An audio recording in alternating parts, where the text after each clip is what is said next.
Nilinaw naman ng pamahalaan na malaking bagay ang pagbaba sa 19% ng reciprocal tariff na ipapataw ng US sa export products ng Pilipinas para makahikayat ng mas maraming investors. Ang Pilipinas kasi ang pangalawa sa may pinakamababang taripa sa Southeast Asia, kaya't inaasahang wala itong magiging negatibong epekto sa ekonomiya ng bansa.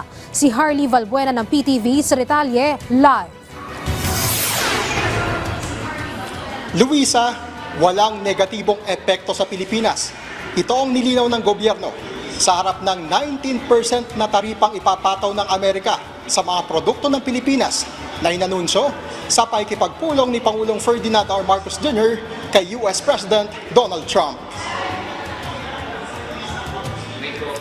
Sa press briefing sa Malacanang, nilinaw ni Special Assistant to the President for Investment and Economic Affairs, Secretary Frederick Go, na sa huli ay hindi Pilipinas, kundi ang mga consumer ng Amerika pa rin ang magbabayad para sa nasabing taripa.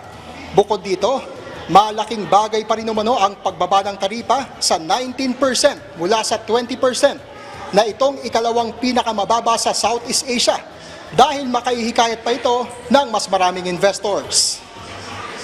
Ang magbabayad po nitong taripa ay hindi po tayo. Ang magbabayad ng taripa na to ay ang mga Amerikano, ang mga importers, ang mga buyers ng mga produkto galing sa buong mundo. Importante to dahil kapag mababa ang ating tarifa, makaka-attract po tayo ng mga foreign direct investors in the Philippines para magtayo ng mga pabrika, magtayo ng mga negosyo sa Pilipinas para makapag-export ng kanilang mga produkto sa Amerika.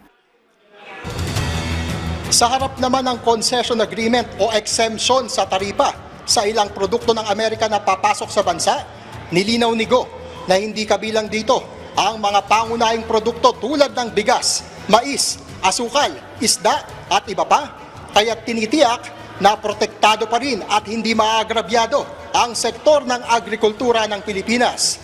Ang zero tariff ay sasaklaw lamang para sa automobile, soy, wheat at pharmaceutical products o mga piling produkto upang bumaba ang presyo nito para sa mga Pilipino. Gamot sa Pilipinas Kapag pinasok po natin yan na may taripa, di mas mahal pa po ang presyo ng gamot. So kapag tariff-free po ang gamot, makakababa po yan ng presyo ng gamot sa ating bansa. Ang Department of Trade and Industry tiniyak din na poprotektahan ang major domestic agricultural at manufacturing industries ng bansa. Patuloy din itong palalawakin ang market access sa mga produktong Pinoy.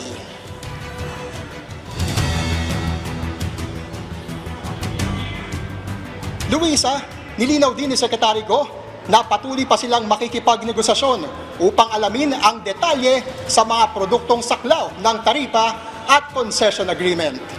Mula rito sa Quezon City para sa Integrated State Media, Harley Valbuena ng PTV. Maraming salamat, Harley Valbuena.